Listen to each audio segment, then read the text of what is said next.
El título del mensaje en esta mañana es El Rey y su reino. El Rey y su reino. Vamos a Jueces capítulo 17, versículo 6. Jueces 17, versículo 6. Dice así la palabra del Señor. En aquellos días no había rey en Israel. Cada uno hacía lo que bien le parecía. Otra traducción de las Américas, que es más literal que otras, dice: en aquellos días no había rey en Israel, cada uno hacía lo que a sus ojos le parecía bien. Lo que a sus ojos le parecía bien. En cierta forma, los días que vivimos hoy, este primer punto del mensaje se llama la situación en que vivimos. La situación en que vivimos. En aquellos días, ¿verdad?, no había rey en Israel, cada uno hacía lo que bien le parecía, y en cierta forma, estos días que vivimos son muy similares a los días de la última parte que vemos en el libro de los Jueces. ¿Es cosa buena para mí? ¿Es agradable a los ojos? ¿Es lo que me conviene a mí? Tales son las consideraciones que las conciencias hoy día en general juzgan y determinan, sin reconocer autoridad superior. Cada uno, según sus ojos, según le parece bien. La pregunta guía muchas veces, por desgracia, ¿es agradable para mí? ¿Me conviene a mí? ¿Me interesa a mí? Ahora yo quiero compartir acerca del reino de Dios, porque aquí estamos viendo esa situación que había en los tiempos de los jueces antes que viniera el tiempo de los reyes. Y cuando no había rey, muchos hacían según su pensamiento, su idea, según su punto de vista.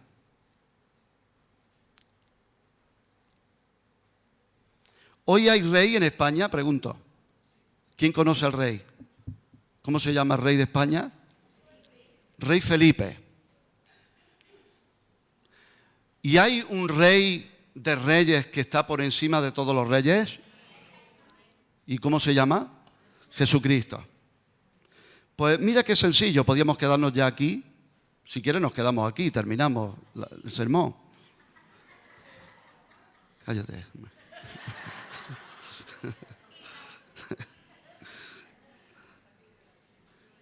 Bueno, cuando en mi vida no hay un rey, cuando en mi vida no hay un gobierno de un rey, de un monarca, mi tendencia natural, la esencia del ser humano, es hacer lo que a mí me parece. Entonces, podríamos ver ese paralelismo, esa regla o esa proporción. Cuanto más en mi vida hago lo que a mí me parece, menos de reinado estoy demostrando que Cristo reina y gobierna sobre mí. ¿Alguien dice amén? ¿Se ha entendido? Bien, vamos a ver el reino de Dios. Vamos al reino de Dios. Definición. Vamos a dar cosas que para algunos serán muy sencillas, pero estamos de todas las edades y es necesario. Definición del reino de Dios. El reino de Dios es la acción de reinar que el soberano Señor ejerce sobre toda su creación. El hombre, con la responsabilidad de vivir sumiso a la autoridad de Dios, se rebeló y pecó contra su Creador. ¿Alguien dice amén? ¿Lo sabe? El hombre, al hacer eso, quedó así bajo la potestad de las tinieblas. Ahora Dios envió a su Hijo para redimirnos del pecado y trasladarnos a su reino. Eso lo puedes ver en Colosenses capítulo 1, versículo 13. Él nos ha trasladado de las tinieblas, de la potestad de las tinieblas, y nos ha trasladado al reino de luz, al reino de su amado Hijo. ¿Cuántos dicen gracias, Señor? Ahora, para entrar a ese reino de Dios, debemos arrepentirnos y creer en el Evangelio. De hecho, el Evangelio, en la palabra de Dios, lo vemos que se define como el Evangelio del reino. A todos nos gusta la palabra Evangelio, ¿verdad? ¿Por qué? ¿Qué significa Evangelio? Buenas nuevas, buenas noticias. ¿A quién no le gustan las buenas noticias? Pero son las buenas noticias, el Evangelio del reino. Y si hay un reino, hay un rey. Y si hay un rey, hay unos súbditos. Y si hay un reino y un rey, hay unos estatutos del reino. Y Jesús le dijo a Nicodemo, si no naces de nuevo, no puedes ver, le dice en primera instancia, y seguidamente le dice, no puedes entrar al reino de Dios. ¿Cuántos quieren ver y mucho mejor entrar al reino de Dios? Es necesario, os es necesario nacer de nuevo, reconociendo a Cristo como autoridad absoluta y dueño de nuestra vida. ¿Cuántos podrían decir amén? Cristo es autoridad absoluta y dueño de mi vida. Por eso es que oramos en Mateo capítulo 6, versículo 10. Venga tu reino, hágase tu voluntad en la tierra como en el cielo. Aleluya. ¿Qué es un reino? Bueno, un reino es una forma de gobierno en la cual la autoridad reside en un rey. Ese gobierno se extiende sobre los territorios y las personas que están bajo el dominio del rey. En los tiempos bíblicos, si tú y yo miramos detenidamente, observaremos que la mayoría de los pueblos estaban gobernados por reyes. Es por eso que se les llamaba reinos.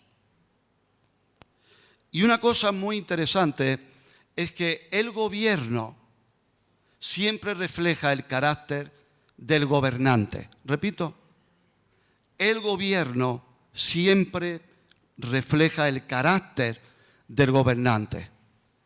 ¿Cuántos dan gloria a Dios por Jesucristo? ¿Qué tipo de rey es Jesús?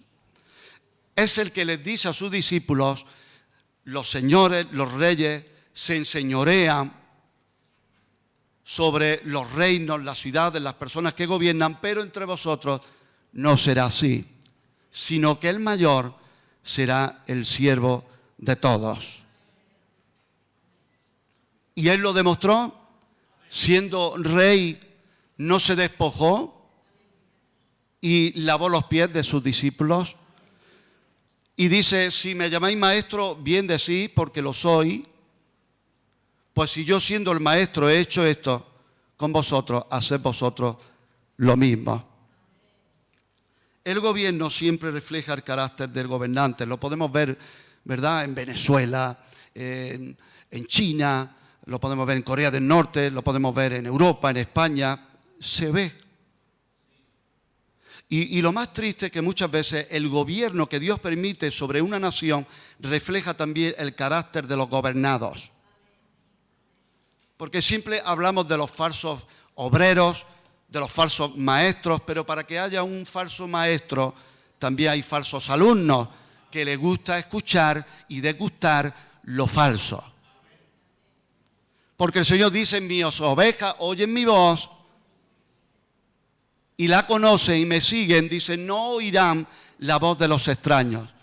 Pudiera ser que por algún tiempo pasemos un momento de atolondramiento, se dice, una ovejita atolondrada, pero tarde o temprano vuelve en sí y dice, esto no es un rebaño, esto es una piara de cerdos y tiene que salir.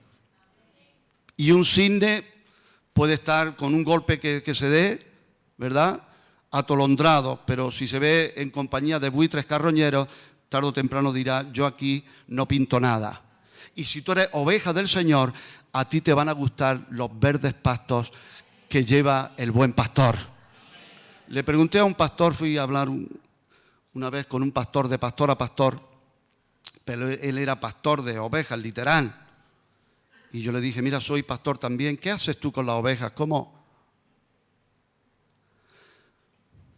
¿Tú les explicas a cada una lo que tienen que comer y lo que no? ¿O cómo?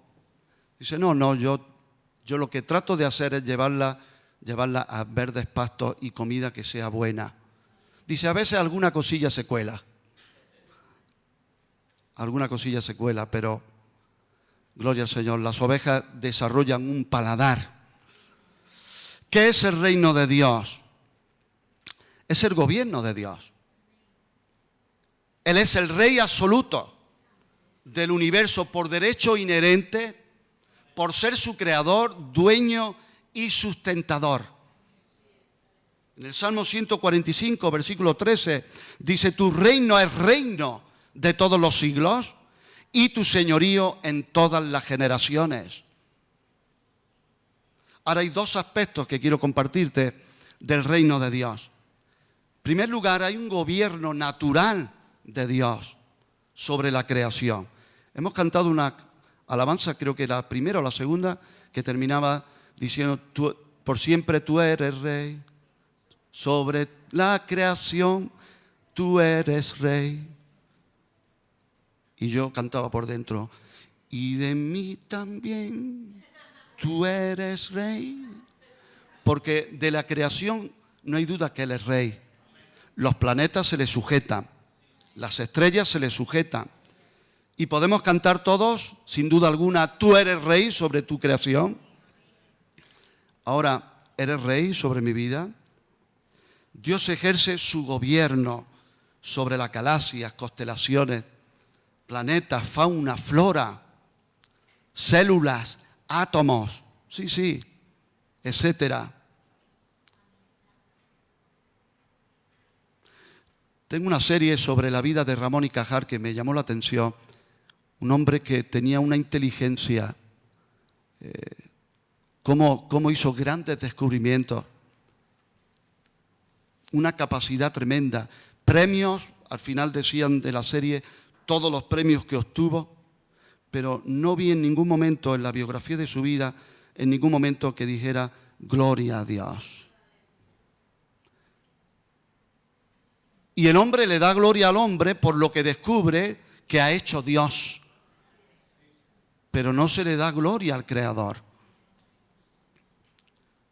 Y en Hebreos 1, versículo 3 dice que el Señor sustenta todas las cosas con la palabra de su poder. Ese es nuestro Dios. Ese es el Rey del universo. Y Él tiene ese gobierno natural de Dios. Es más, la creación está gimiendo, esperando la liberación que viene de parte de Dios. Gime a una, esperando la redención de Dios. Por eso hay terremotos y hay tanta cosa. Ahora hay un gobierno, segundo aspecto del gobierno de Dios, un gobierno moral de Dios sobre los hombres. Dios es la autoridad suprema. Él comunica su voluntad al hombre por medio de su palabra. El hombre, un ser creado con responsabilidad moral, capacidad de decisión, es responsable de obedecer consciente, voluntaria y, escucha, hasta inteligentemente. Porque dice la palabra de Dios que dice el necio, no hay Dios. Nosotros tenemos la responsabilidad de reconocer y de acatar el reino de Dios sobre mi vida. Ahora, ¿cuál es la condición actual del hombre? En Romanos 5, versículo 12, dice la palabra, por medio de un solo hombre, el pecado entró en el mundo. Y por medio del pecado entró la muerte. Fue así como la muerte pasó a toda la humanidad, porque todos pecaron. ¿Qué es el pecado? ¿Qué es el pecado?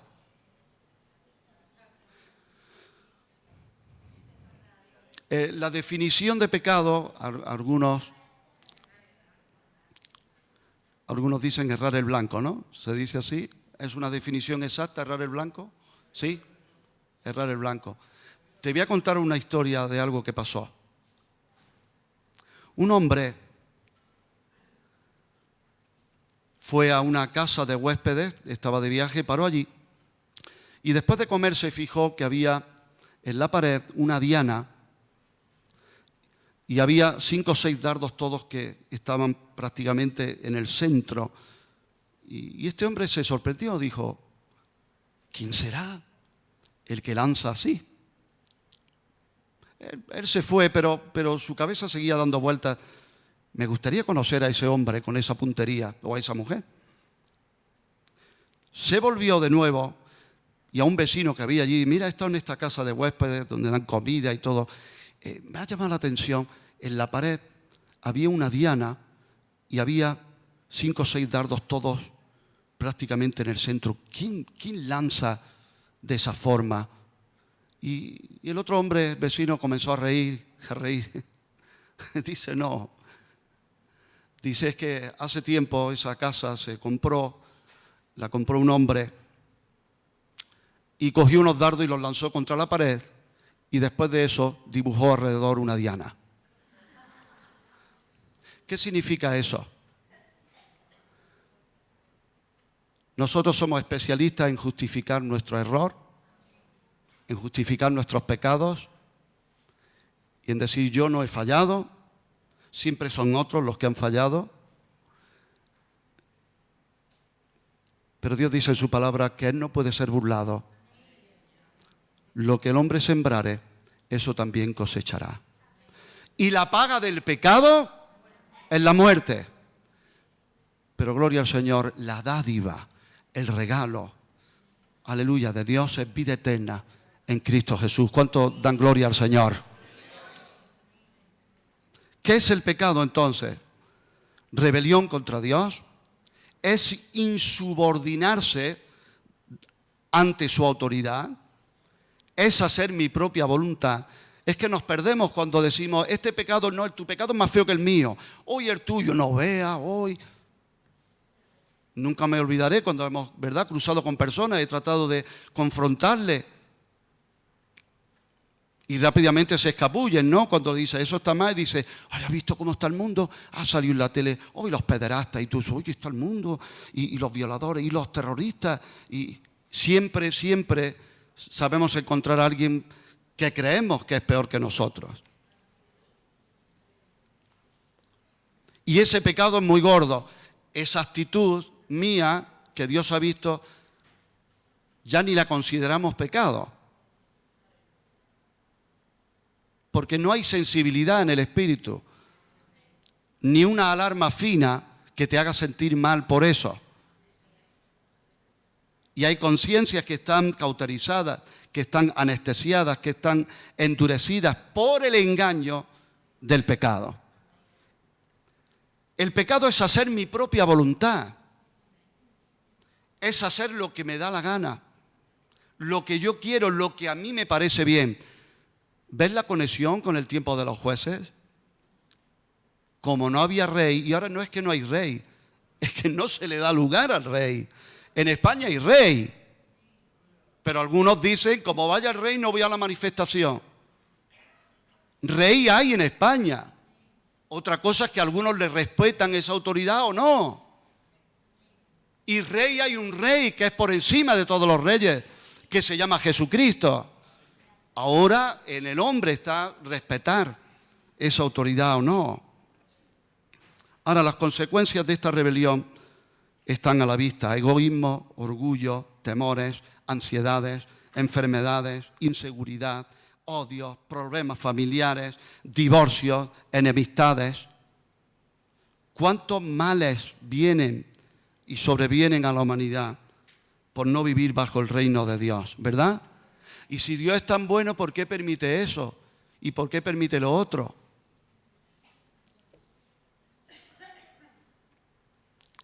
Y uno le dan ganas de decir, muchas gracias por decírmelo, San Juan de la Cruz.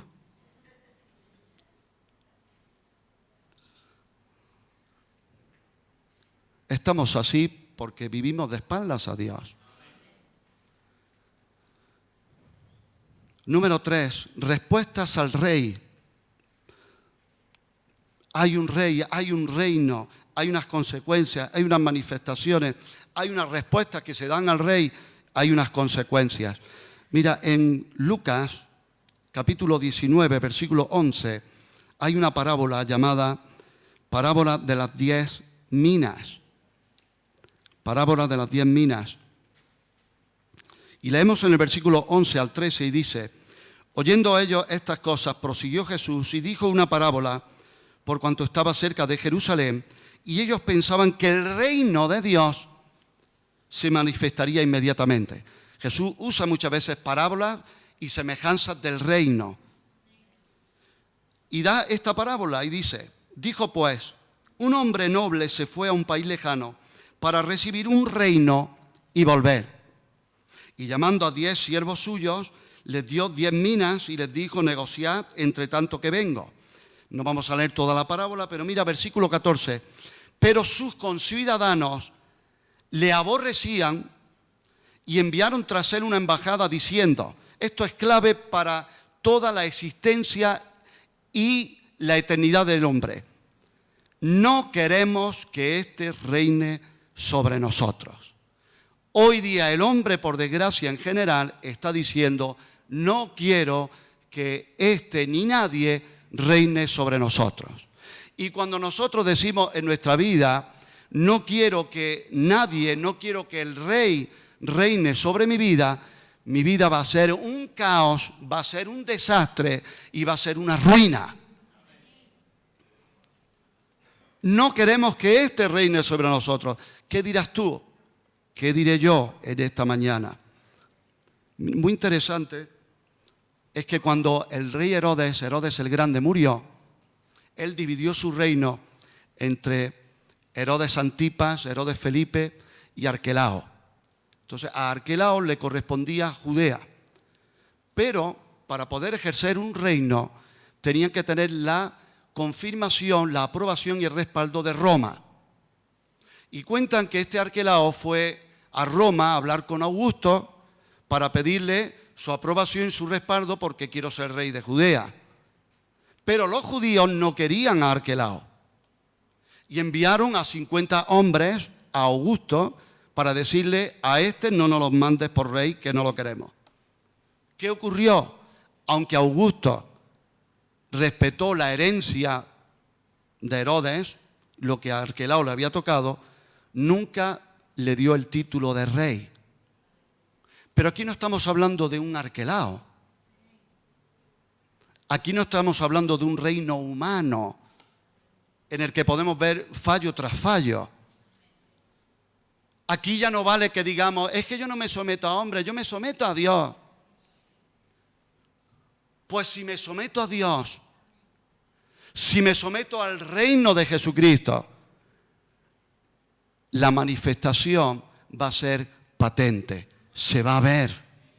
Una persona que dice: yo me someto a Cristo, se va a ver. Y cuando no nos sometemos a Cristo, también se ve. ¿Alguien dice amén? Y es más, creo firmemente que muchas veces para poder hacer un contraste, igual que la mujer que hace la prueba del embarazo, que se ve una rayita, 2 rayitas, muchas veces Dios tiene también su test de embarazo. ¿Tú me amas? ¿Amas a tu hermano? Test de embarazo. ¿Verdadero? ¿Falso? ¿Tú te sometes a mí? Yo soy tu rey, soy tu señor. ¿Tú obedeces al marido, al pastor, al jefe? ¿Respetas? Test de embarazo. Rayitas. Se ve. Dios usa cosas que no son muy incómodas muchas veces. Porque usa incluso métodos, medios y a sujetos que son, posiblemente hasta más imperfectos que uno mismo.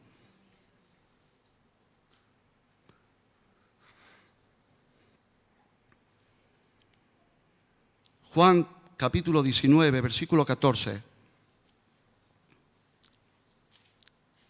¿Cuántos están aquí? Digan amén.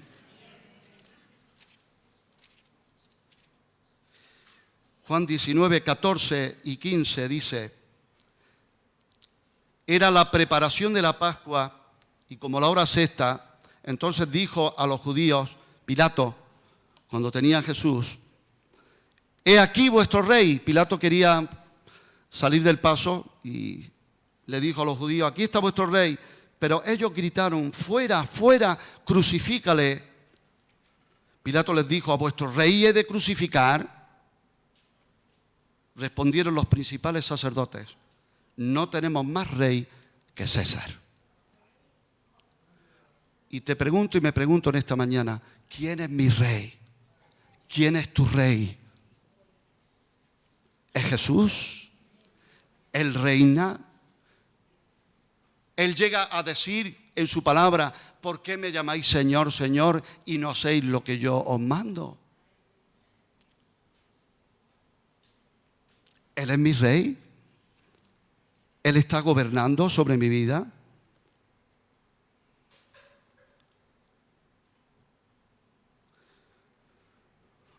Y es terrorífica el final, ¿verdad?, de esa parábola, cuando el noble vuelve y aquellos enemigos suyos que dijeron no queremos que éste reine sobre nosotros, al final el juicio es tremendo.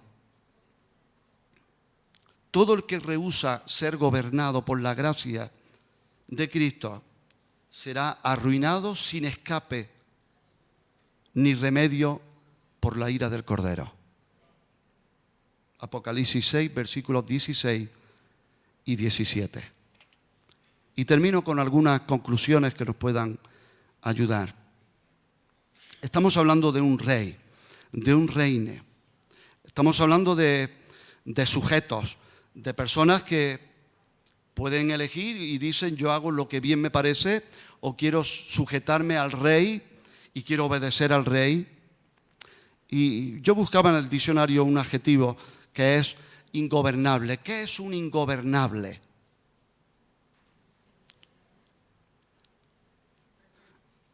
Es una persona que no se puede gobernar. Hay personas ingobernables, hay animales ingobernables, hay situaciones ingobernables. Hay tormentas, a ver quién puede gobernar lo que está pasando en Estados Unidos con los huracanes Irma, Pepe, no veas. Ingobernables. Situaciones ingobernables. Que no puede ser, un ingobernable es alguien que no puede ser dirigido. Y no estamos hablando de que te tienes que dejar dirigir ni manipular por otra persona. Estamos hablando dirigidos por el Señor, que no puede ser dirigido, guiado o controlado. Tiene un sentido de la libertad ingobernable. Vamos a ver un ejemplo. Si hay una autovía en la que está prohibido ir a más de 120 y yo voy a 180 y me doy un porrazo con el coche, ¿tú crees que sería normal o justo arremeter contra el ingeniero de camino y carretera y decir, ¿y cuándo se le ocurrió a ese hombre diseñar y planificar esta autovía aquí?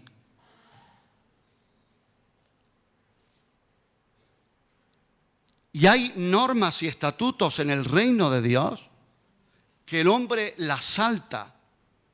Y cuando mete el batacazo y cuando le va mal, echan la culpa a Dios y se rebelan contra su creador.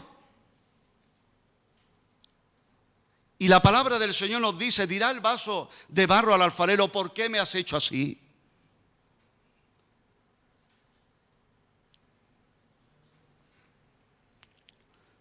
Y muchas veces la actitud del hombre, de nosotros mismos, es esa. En cuanto a mi libertad, mis decisiones, lo que yo quiero hacer, que nadie me reine ni me gobierne. Pero cuando estoy agobiado, asediado y meto el batacazo, hay que buscar un culpable. Y se le suele echar la culpa a Dios. Un pastor más veterano, cuando comencé en el ministerio, me dijo, No te preocupes, que ya observarás con el tiempo que cuando pasa algo o a alguien le pasa algo, no te agobies. Al final la culpa es del pastor. Digo, muchas gracias.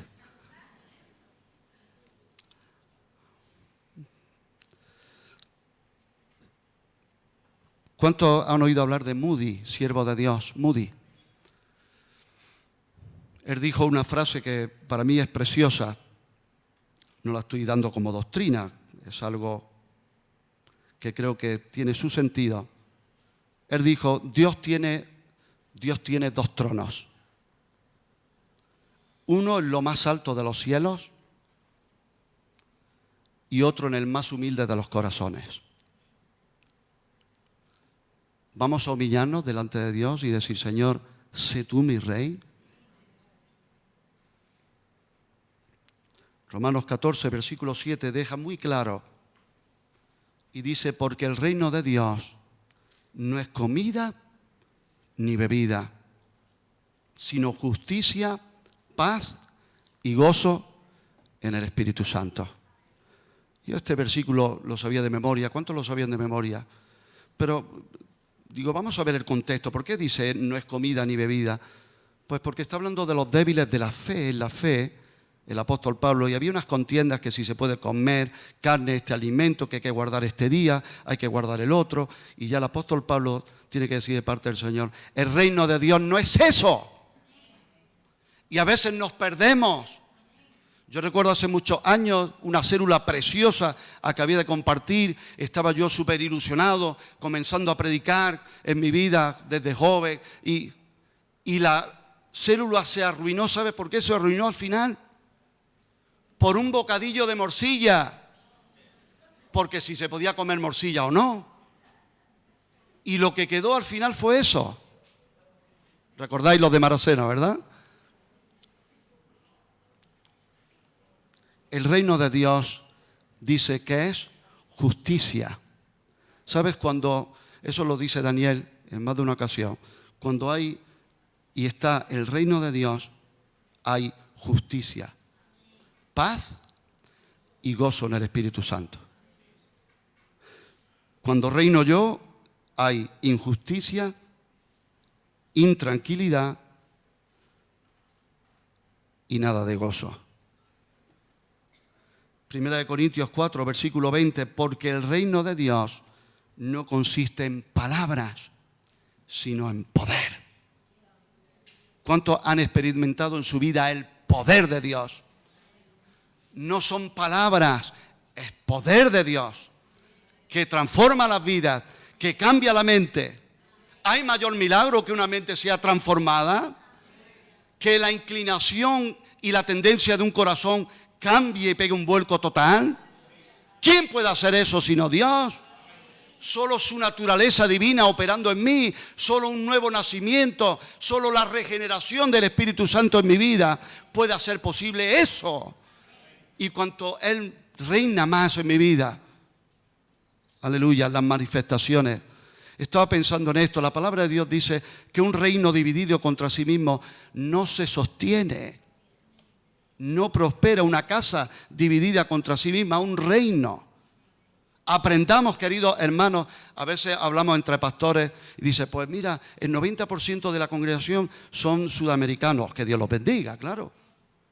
Otros dicen, pues la congregación mitad y mitad, de Chile, de Brasil, algunos de Almuñeca, algunos de... Y en Granada se sorprenden todos cuando decimos 90% españoles.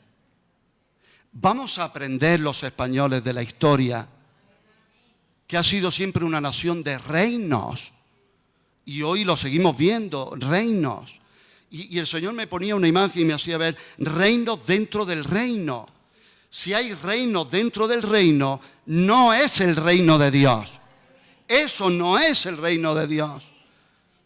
Por muy bien que cante, muy bien que toque, muy bien que predique, muy bien que enseñe, muy bien que ore, si mi motivación no es la gloria de Dios, si mi motivación no es que Él venga y se siente en su trono, si mi motivación no es en un momento dado Me da igual mi dignidad personal, ministerial, pastoral, de liderazgo, lo que sea, porque el bien de la iglesia prima por encima de mis principios, de lo que yo creo y de lo que yo veo, entonces estamos entendiendo el reino de Dios.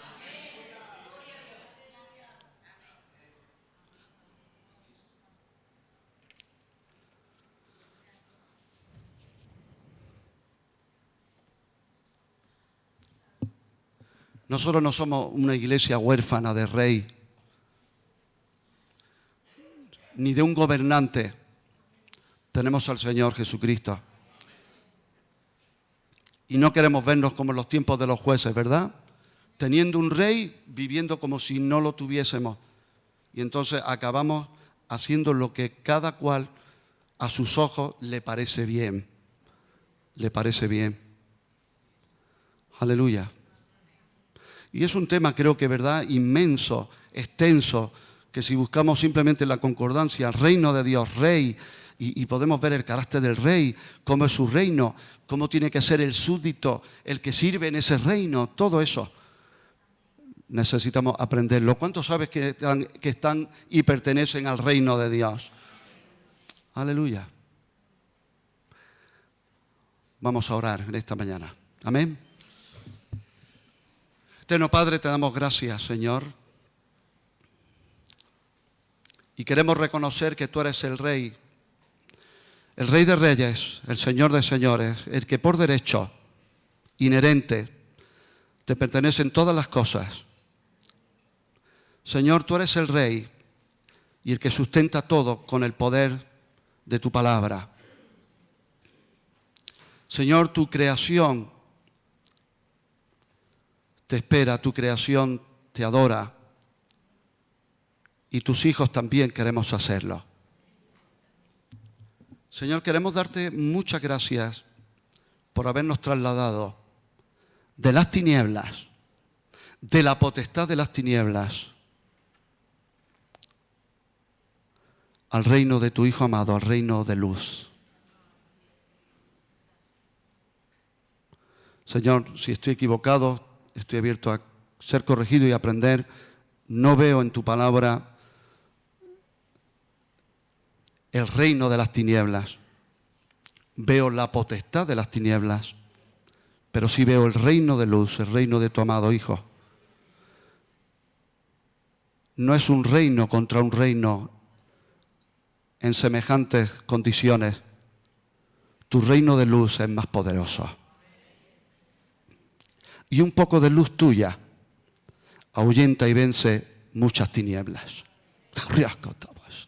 En el nombre de Jesucristo queremos darte gracias porque tú eres la luz y tú nos haces hijos de luz y estamos en un reino de luz. Ayúdanos, Señor, a no andar en tinieblas.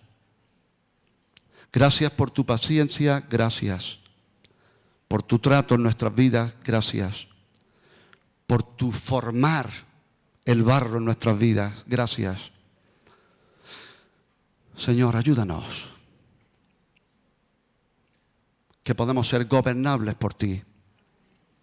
No queremos ser un ingobernable, no queremos ser como aquellos conciudadanos que dijeron no queremos que éste reine sobre nosotros.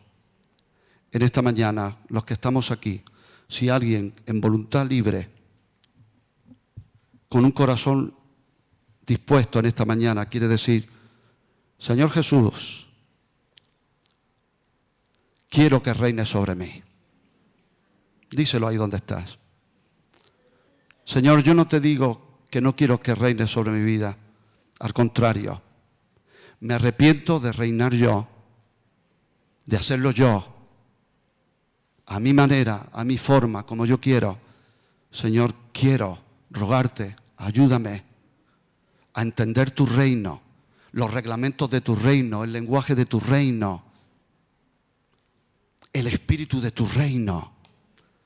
Ayúdame a entender eso, Señor, y dame el don, la capacidad para doblegar, para entregar toda arma a los pies de la cruz, para quedar desarmado carnalmente y que tú me puedas armar espiritualmente.